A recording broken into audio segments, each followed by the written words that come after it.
bisa. Oke ya, sambil ngomong, oh kok belum bisa, ya udah, ya udah, ya udah. Oke, Ini ya. kali pertama kehormatan bagi kita semua Bapak Ibu ada Koden Oh di jangan sini. begitu, jangan begitu. Nah, Saya pun rasa terhormat karena dapat betul. kepercayaan dari The Messenger. Nah, bagi yang belum kenal, saudara, di antara yang membuat ini, ya ada kakak beradik Stanley Tahapari dengan siapa panggilannya yang Ona, paling keren, pembicara hebat ini Ona, harus Ona. ya Ona Tahapari. Oh, masih Ona ya. Oh, si Ona dulu. Iya, saya kenal mereka walaupun nama Tahapari tapi Ambon, logat Surabaya. Itu dia. Oh, ini kok gak ada sinyal juga. Ini Instagram saya kok belum nyala. Ah, sebentar, sebentar. Ini sudah pakai ini.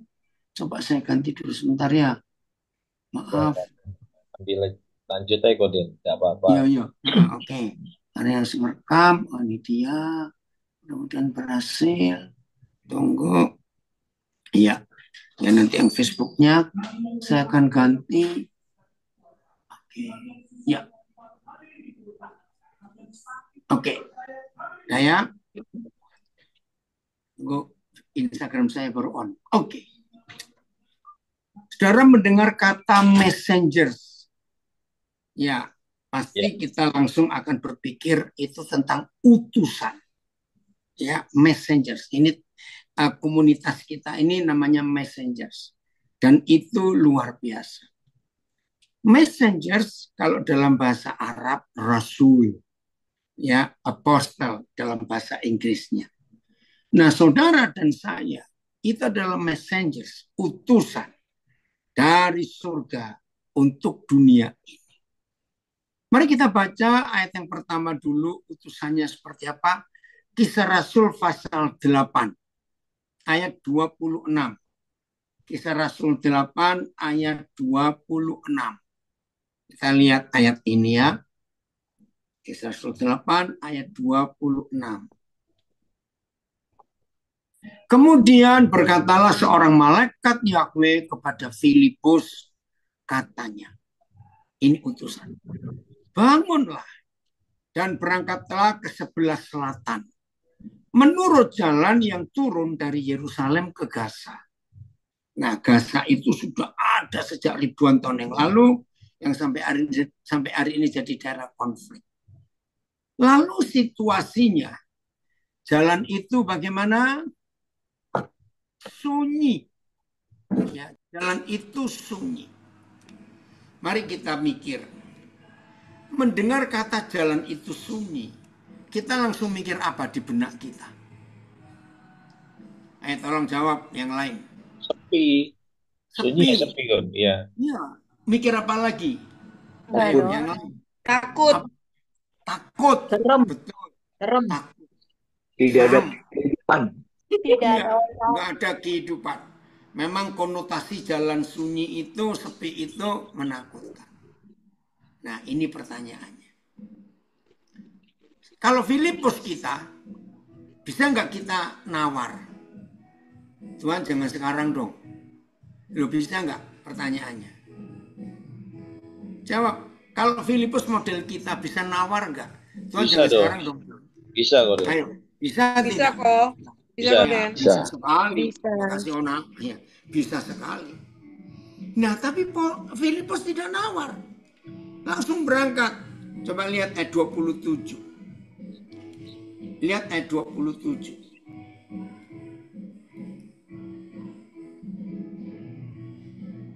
Nggak apa-apa ya, mereka masih latihan musik. Lalu berangkatlah Filipus. Adalah seorang Ethiopia, seorang menteri keuangan. Saya ganti aja karena sida-sida ini bahasa Melayu. Adalah seorang Ethiopia, menteri keuangan dan pembesar kepala perbendaharaan Sri Kandake, Ratu Negeri Ethiopia yang pergi ke Yerusalem untuk beribadah. Saya nggak baca sampai selesai, nanti saudara baca sendiri. Saudara, setiap kali Tuhan memilih saudara dan memilih saya untuk jadi messengers, menjadi utusan, ada dua hal mutlak yang kita harus pikir. Satu, berarti Tuhan punya tugas untuk kita. Betul ya? Karena nggak mungkin Tuhan nyuruh kita ke sana. Ngapain Tuhan? Ya terserah kamu, nggak mungkin. Yes. Nah, yang nomor dua ini penting. Kalau Tuhan menjadikan kita messengers, mengutus kita, dia lengkapi semua nggak yang kita perlukan? Pasti. Saudara yang kenal istilah kanvas, saya nggak tahu istilah kanvas itu bahasa mana. Atau apa ya? Sales yang diutus oleh perusahaan-perusahaan, oleh toko-toko. Ya seperti kami tinggal di Nabire, banyak sekali kami kenal orang-orang yang kerja itu. Dari Surabaya, dari Semarang, dari Bandung. Ada perusahaan ini, perusahaan itu, mereka ngutus untuk cari pelanggan. Ngerti ya maksud saya ya? Saya nggak tahu istilah bahasa Indonesia yang lebih gampang. Mereka saja sebagai messengers, itu perusahaan yang ngutus dia bertanggung jawab. Paling tidak 3 hal yang mereka terima. 1, uang untuk transport, untuk makan, untuk akomodasi. Itu pasti. Nggak mungkin mereka jadi messenger, jadi sales atau kanvas, terus nggak disangoni apa-apa, nggak ada apa-apa, ya terserah kamu. Tidak mungkin.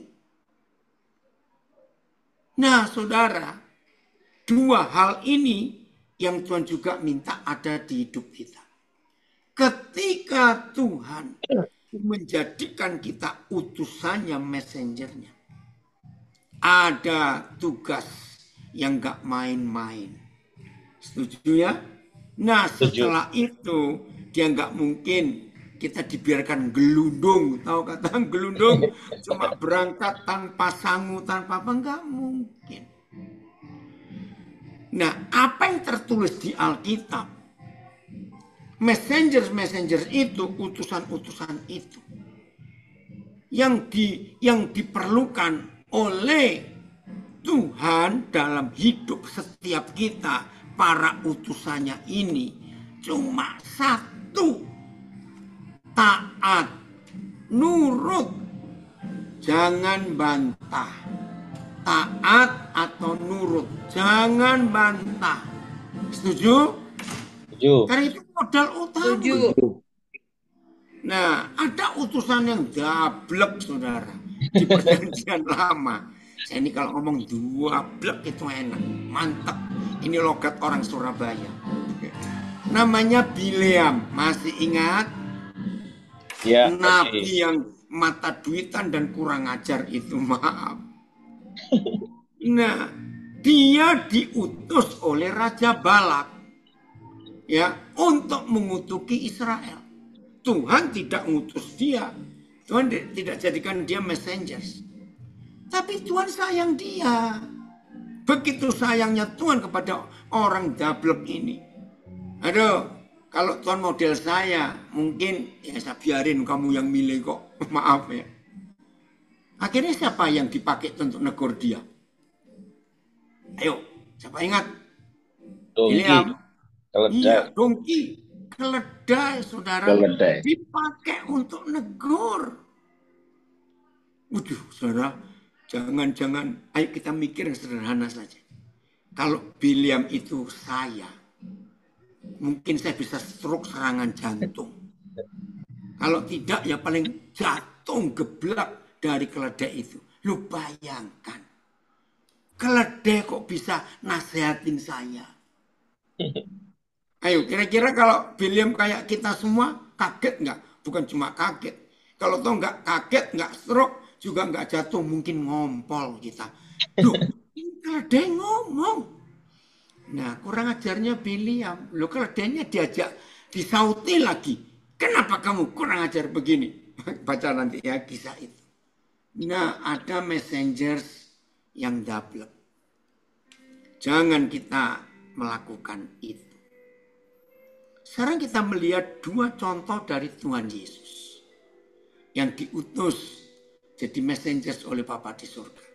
Kita lihat Yohanes 4 ayat 2 dan 3. Ini messenger yang luar biasa. Yohanes 4 ayat 2 dan 3. Oh, Filipus sudah keluarkan itu bilangan 22. Maaf, Phil, Papa nggak lihat itu. Nah, ada yang bilang kaget, syok, betul. Kalau dia kok bisa ngomong. Ya, itu bilangan 22. Yohanes 4 ayat 2. Ayat 2 dan 3. Ini utusan. Oh, ayat 3 dan 4. Maaf, saya salah. Ayat 3 dan 4. Ya. Yesus pun meninggalkan Yudea dan kembali lagi ke Galilea. Ayo kita bongkar. Kalau ada kalimat kembali lagi ke, itu artinya apa? Cepetan. Ayo. Yang di Zoom boleh ngomong. Yang Instagram, Facebook nulis. Ada yang kelupaan kok. Ada yang kelupaan. Kembali lagi ke tempat itu. Saudara nanti cari di peta. Ya sudah meninggalkan Yudea atau suruh balik ke Galilea. Terus ayat 4 suruh melewati mana? Ayat 4 Yesus harus melintasi daerah Samaria. Nah tolong ya nanti lihat peta. Yang pasti punya Alkitab buku, di belakang ada peta. Ini muter saudara.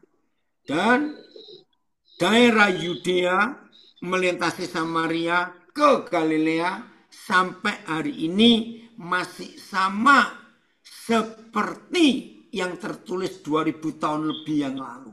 Padang tandus gurun. Jangan lagi warung es atau Alfamart. Pohon saja jarang. Ayat 6. Jam berapa kejadian itu? Ini messenger yang hebat sekali. Lihat jam berapa. Ayat 6. Di situ terdapat sumur Yakub. Yesus sangat letih oleh perjalanan. Karena itu ia duduk di pinggir sumur itu hari kira-kira pukul 12. Saudara bayangkan. Panas. Jadi ada mobil zaman itu? Atau gokar? Maaf. Jalan kaki. Kalau toh naik onta pun tetap panas. Ya. Pernahkah kita bertanya?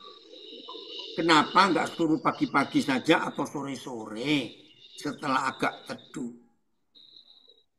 Nggak bisa. Sebab siang itu ada seorang yang perlu diselamatkan. Maka panas terik pun anak tunggalnya. Waktu itu Yesus masih anak tunggal Bapa. Disuruh balik lagi ke Galilea. Harus lewat Samaria. Saya nggak usah baca selanjutnya. Nanti baca sendiri. Seperti Filipus tadi ketemu bendahara kerajaan Ethiopia. Sama. Akhirnya satu orang diselamatkan. Sejak hari itu Filipus nurut. Maka Ethiopia menjadi negara Kristen pertama di benua Afrika. Catat. Sama seperti the messengers. Yesus Kristus Tuhan. Mau disuruh papanya balik lagi panas-panas. Ih Anton, anak saya dari balik papan gabung. Seneng papanya. Karena ada satu jiwa yang diselamatkan. Dan jiwa ini keren. Buka Yohanes 4 ayat 39. Kerennya di mana? Ternyata penginjil, oh itu tuh peta. Buka petanya lagi. Terima kasih. Siapa tadi buka petanya? Oh, Filipus nggak bilang. Itu tuh ada petanya. Coba yang di Facebook saya, Instagram saya tunjukkan dulu. Terima kasih, Phil.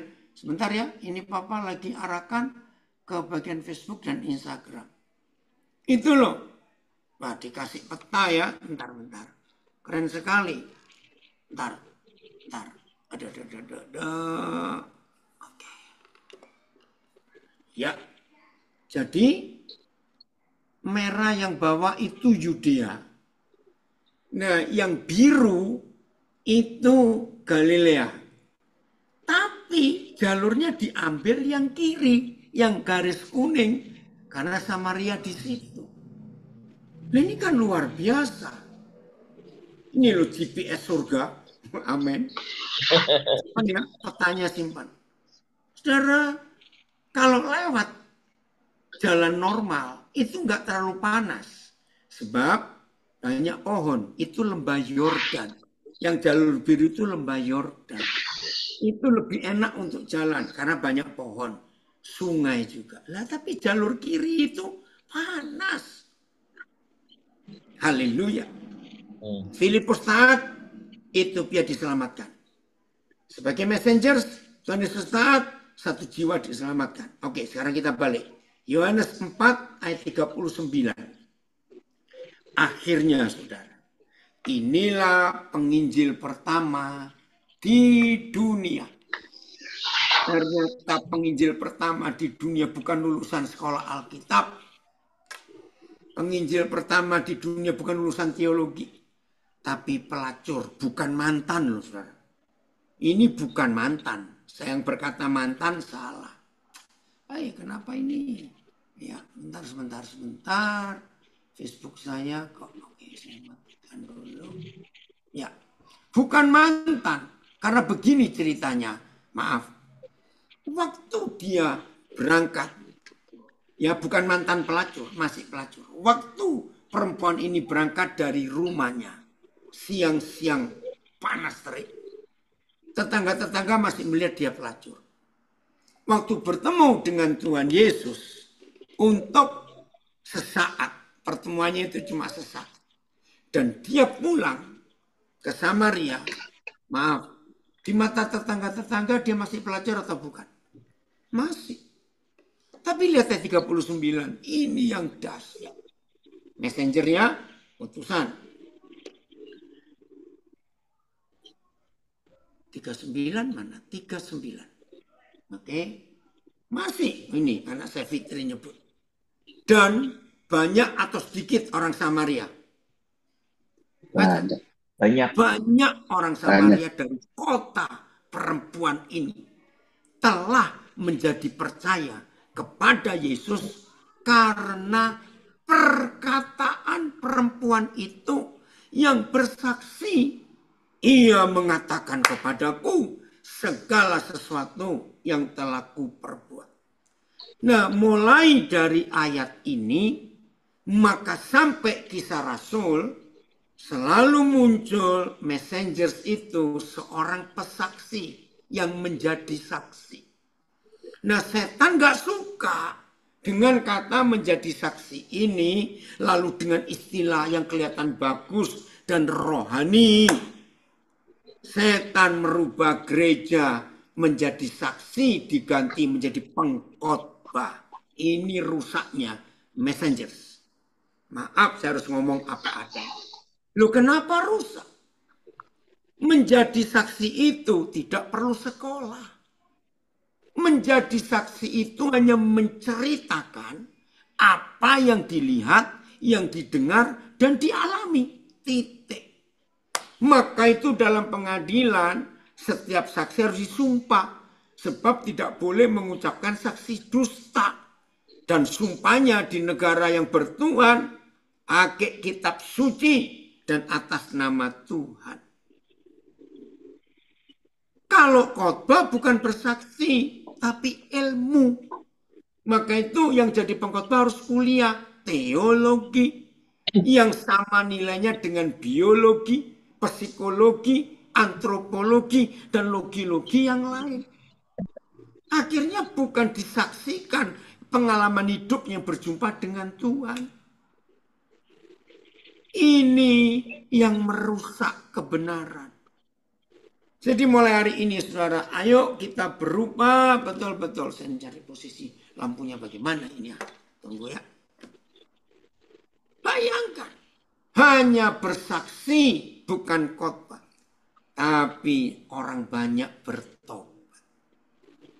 Messenger yang berikut, ya, dampaknya itu besar, saudara, kalau kita sebagai messenger itu mau taat.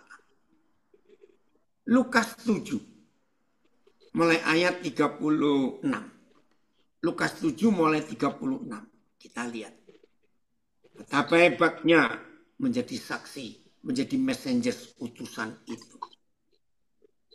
Oke. Judulnya, coba lihat satu terjemahan. Ini menarik, saudara. Satu terjemahan, lihat judulnya. Ayat 37, 36. Judulnya lihat. Yesus diapakan? Diurapi oleh perempuan berdosa. Enggak enak mendengar kata perempuan berdosa. Nah, maka itu, saudara jangan salah soal pengurapan. Ternyata orang berdosa pun bisa dipakai Tuhan untuk mengurapi. Yes. Jangan sombong hamba-hamba Tuhan yang berkata, oh saudara, saya ini punya urapan. Enggak semua kono. Maaf ya, ini orang Surabaya. Urapan-urapan enggak semua kono. Urapan itu milik Tuhan, tahu, bukan milik kita. Apalagi ada hamba-hamba Tuhan kalau khotbah, kalau membuat pelayan pakai selebaran, setelah ibadah selesai ada doa pengurapan. Wih, orang-orang datang. Enggak, orang berdosa saja bisa dipakai Tuhan. Yes. Seorang Farisi mengundang Yesus untuk datang makan di rumahnya. Yesus datang ke rumah orang Farisi itu, lalu duduk makan. Nah, ini messenger. Iya, ada yang komen dari Serpong. Benar, Pak. Khotbah itu memberitakan firman Tuhan yang paling efektif adalah ketika kita sudah menghidupi dan menghidupkan firman Tuhan tersebut di hidup kita sendiri. Itu kesaksian yang solid. Makasih, nak. Saudara, kadang-kadang diutus itu dengan cara yang beda. Papa mengutus anak tunggalnya hari itu untuk menerima undangan dinner, makan malam. Nah, tolong perhatikan, buat Tuhan Yesus menerima undangan Simon orang Farisi ini bukan karena dapat makan gratis, bukan. Setuju ya? Setuju. Di kota itu, lihat ada ayat 37. Di kota itu ada seorang perempuan yang terkenal. Bacanya jangan keputus. Kalau cuma terkenal saja, kita mikir artis ini. Tapi terkenal sebagai orang berdosa. Ya ampun, terkenal sebagai orang berdosa. Ketika perempuan itu mendengar bahwa Yesus sedang makan di rumah orang Farisi itu, datanglah ia membawa sebuah botol yang dari porselen mahal. Botolnya aja sudah mahal, isinya lagi, luar biasa. Ayo kita memperagakan sejenak. Saya pernah dibawa Roh Kudus untuk memperagakan ayat 37 ini. Begini, saudara. Kalau saya jadi perempuan itu, saya akan mondar-mandir dulu di depan rumah orang Farisi ini. Masuk enggak ya? Masuk enggak ya? Betul? Kenapa? Karena orang ini enggak akan boleh masuk ke rumah orang Farisi. Karena di semua rumah orang Farisi ada satpam, ada security. Dan kota ini sudah mengenal siapa perempuan ini. Percayalah, begitu dia nekat masuk, langsung ditangkap oleh security, satpam, dilempar keluar lagi. Nah, saya itu bayangkan, entah berapa belas kali, masuk enggak ya sambil gendong botol itu. Saudara, akhirnya perempuan ini enggak peduli, mau diapakan pun, aku harus masuk. Ini hebat. Saudara, sampai hari ini masih banyak yang bertanya, kira-kira perempuan ini siapa? Kalau saya tidak ragu, perempuan ini adalah dia yang ada di Yohanes pasal 8. Masih ingat perempuan yang tangkap basah berbuat zina? Pagi-pagi lagi. Saya ingat khotbahnya pendeta Stephen Tong. tahun 76 di Gedung Balai Sahabat Jakarta, Jalan Genteng, Surabaya, Jalan Genteng Kali. Saya ingat fotonya Pak Tong berkata, loh kalau dikatakan imam-imam Farisi itu menangkap basah, loh mana lakinya? Kok nggak ikut ketangkap? Kenapa cuma perempuannya? Begini Stanley, Pak Tong bilang, jangan-jangan lakinya salah satu imam itu. Hebat itu Pak Tong bisa berkata begitu. Itu khotbah tahun 76, saya nggak lupa. Saudara, perempuan ini cukup satu kata saja dari Tuhan Yesus. Lakukan hukum Musa. Ngerti? Mati nggak dia? Mati. Ayo mati nggak? Mati. Gembuk dan bonyok. Nanti kata itu gembuk dan bonyok. Tapi nggak ada orang yang melempari. Dan ketika dia sadar nggak jadi mati, dia ngelihat, kok orang itu nggak ada. Siapa dia tadi yang menyelamatkan aku?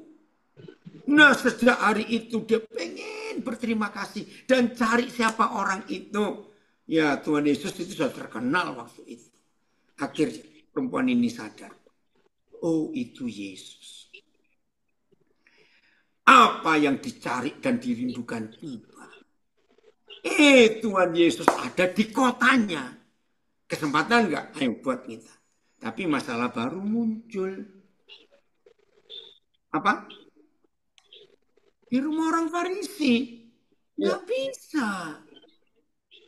Saudara, akhirnya dia diselamatkan. Dan orang Farisi itu ditegur. Lukas pasal 5. Mulai ayat 1. Ini utusan lagi. Lalu nanti kita simpulkan dari semua ini. Utusan itu bagaimana? Lukas 5. Lukas 5. Bukan 7. 5. Mulai ayat 1. Keren.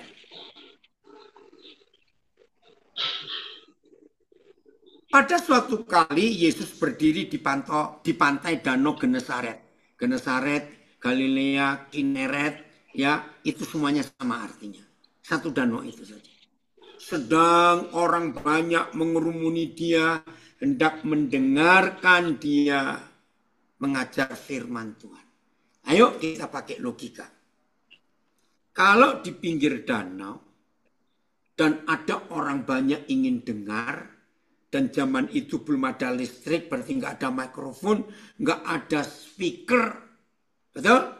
Ya. Kira-kira Tuhan Yesus harus ke arah mana? Ayo cepat. Yesus harus ke arah mana? Dari perahu. Bukan, iya menjauh dari darat dan masuk ke air.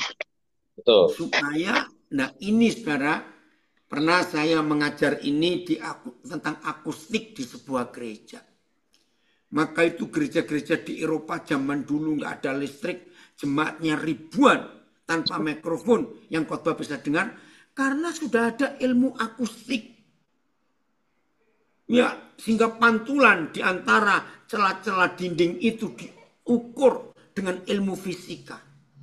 Nah, Tuhan Yesus tahu kalau dia berdiri agak jauh dari orang banyak masuk ke air, maka angin akan menerbangkan suara itu dan naik ke darat. Bisa bayangkan ya? Jadi Tuhan Yesus pun ngerti loh ilmu akustik, jangan menghina dia.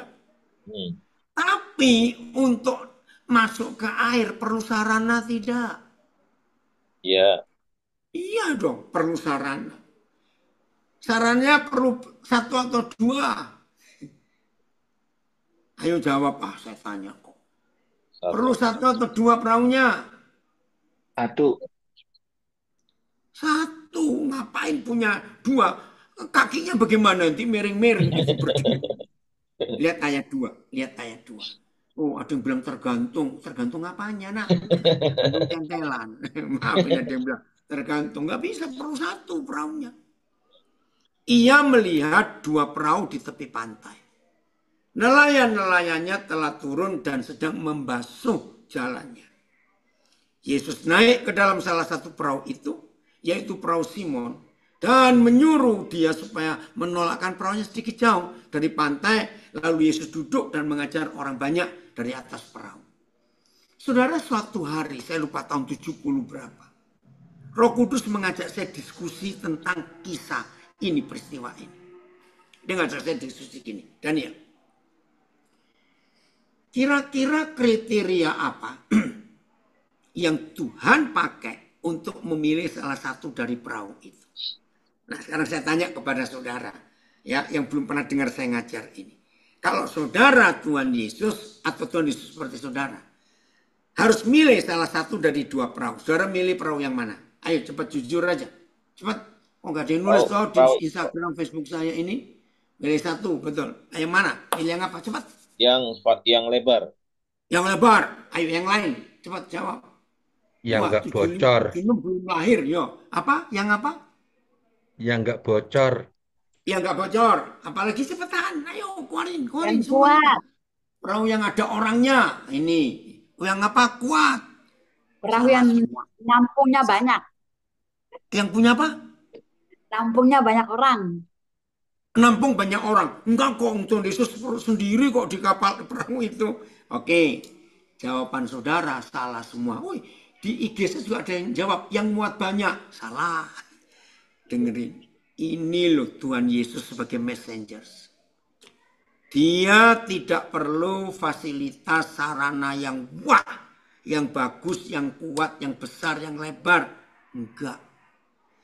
Tiap kali dia diutus Papa di surga sebagai utusan, yang dia cari pemiliknya siapa. Karena Tuhan selalu urusan dengan orang. Maaf ya. Ini contohnya saya. Maaf.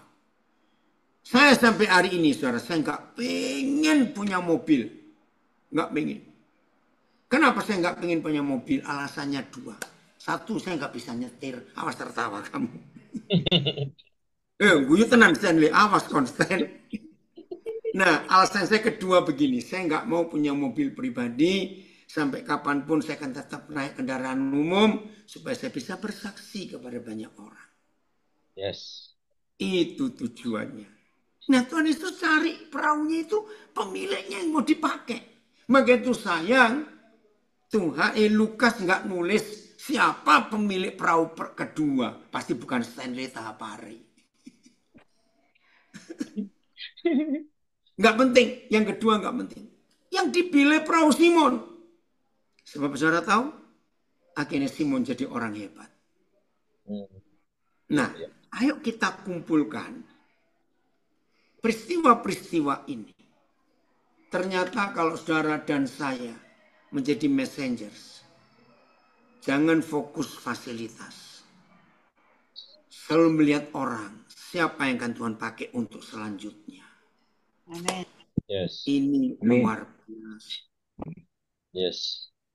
Filipus menginjili bendara Ethiopia. Satu negara diselamatkan.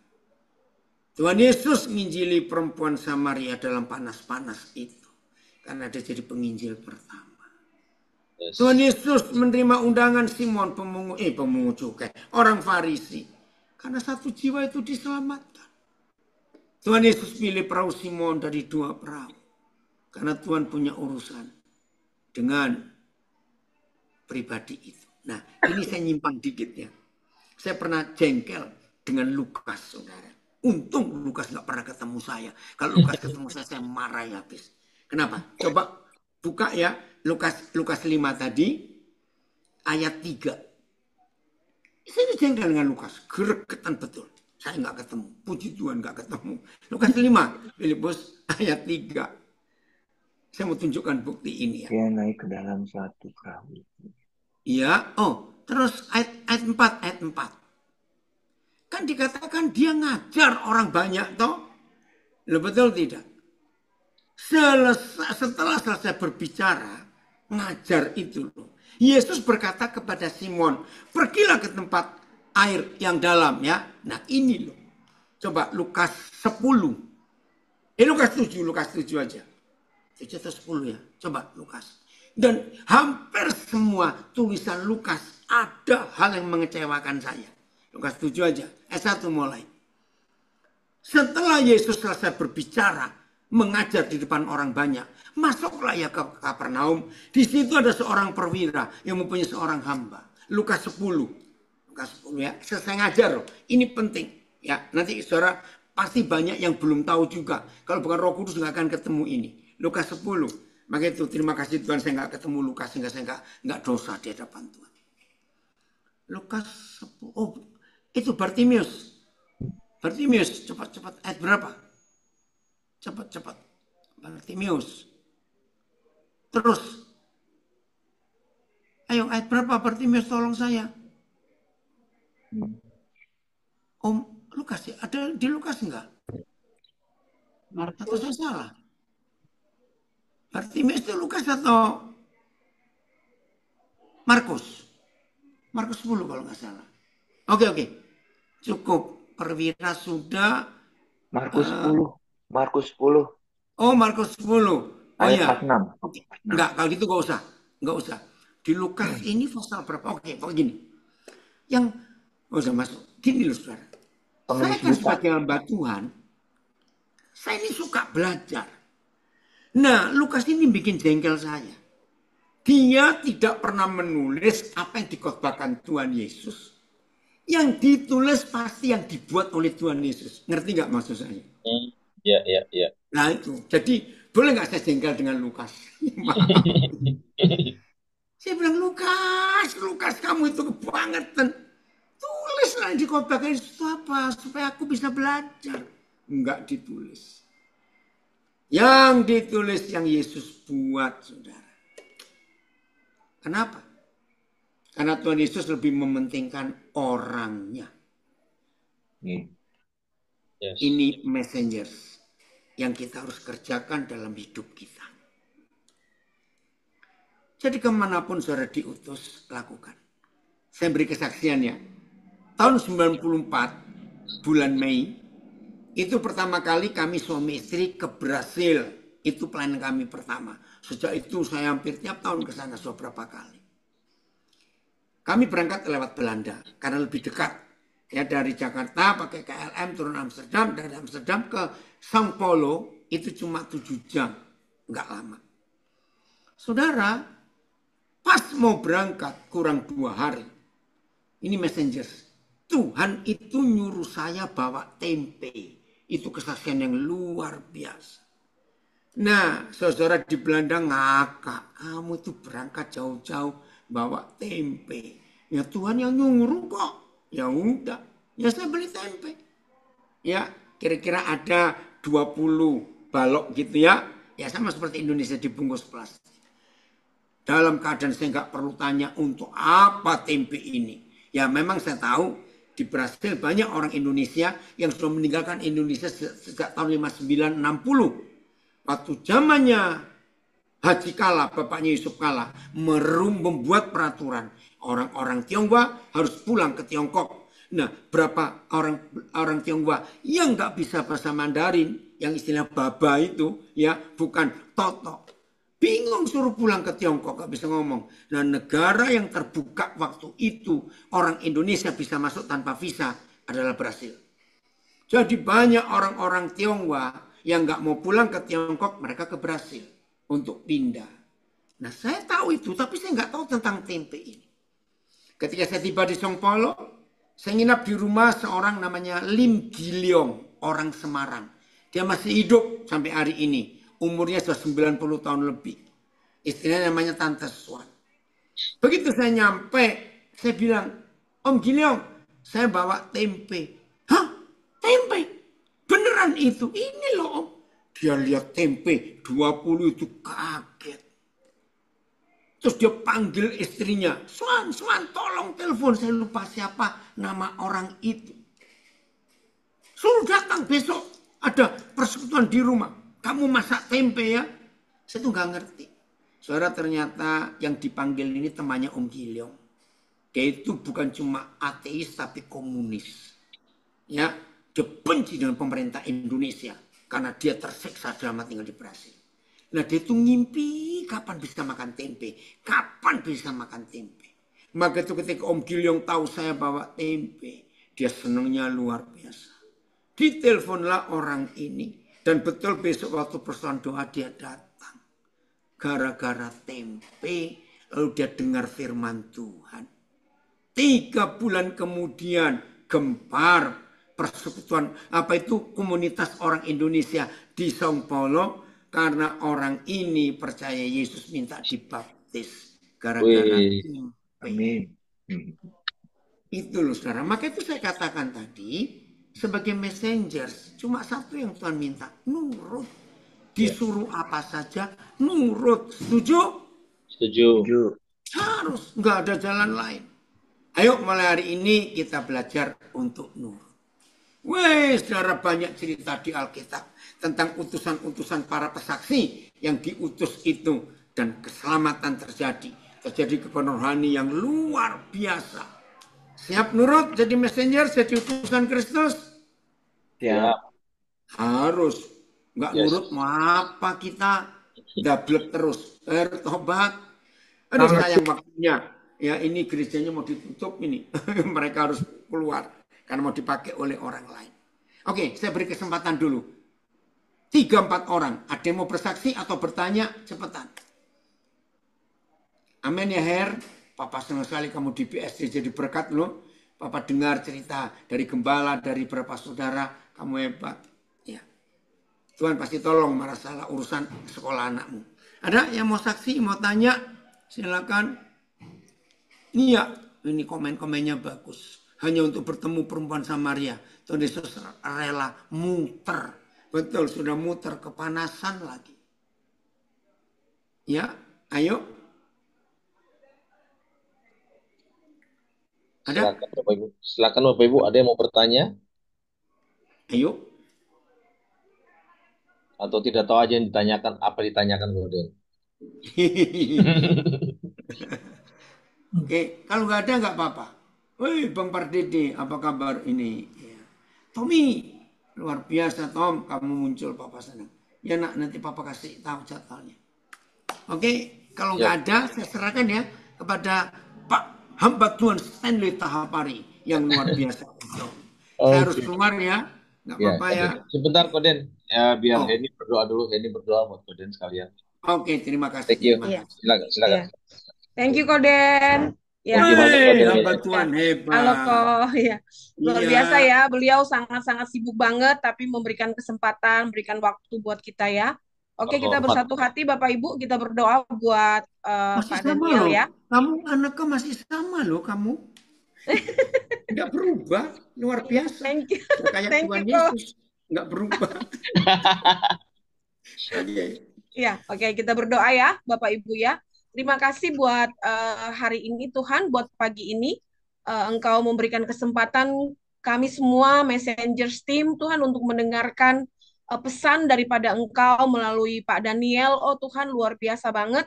Ini relate banget dengan kehidupan kami dan perjalanan kami di bisnis trend, bahwa kami harus nurut, kami harus ikut Tuhan, seorang messengers tuh harus taat.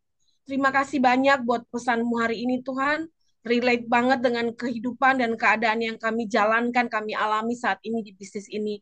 Terima kasih Tuhan, Engkau menolong Pak Daniel Tuhan, di dalam kesibukan beliau, ada kesehatan Tuhan daripada Engkau, kekuatan yang baru, semua hal-hal yang luar biasa Tuhan. Kau tambahkan dalam kehidupan beliau, sehingga hal-hal baik terus beliau bisa sampaikan, memberitahukan, menceritakan, menjadi kesaksian, menjadi hal-hal yang luar biasa Tuhan, di setiap tempat, di setiap negara, di setiap daerah Tuhan yang beliau datangi, menjadi kesaksian yang luar biasa. Terima kasih Tuhan, memberkati semua Tuhan, apa yang beliau akan lakukan selanjutnya, berkati istri Tuhan, berkati semua anak-anak rohani beliau, persekutuan beliau dimanapun Tuhan.